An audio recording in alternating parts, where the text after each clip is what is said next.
এক বোকাদৈত্যের গল্প। এক গ্রামে বাস করত এক গরিব জেলে। আমার নামই হলো মন্দভাগ্য। নামটা বদলে ফেলো না কেন বাবা? মনে হচ্ছে জালে কিছু বেঁধেছে। পিতলের এক কলসি, মুখ খুব শক্ত করে বন্ধ। জেলের মেয়ে বলল, খবরদার বাবা, মুখ খুলবে না। মুখ খুললে দৈত্য টৈত্য কিছু বের হতে পারে। কি করব তাহলে? আবার পানিতে ফেলে দিব?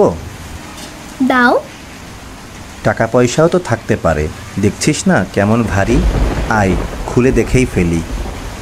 দুজনে মিলেই বহু কষ্টে মুখ খুলতেই কুণ্ডলি পাকিয়ে ঘন সাদা ধোঁয়া বের হতে লাগলো।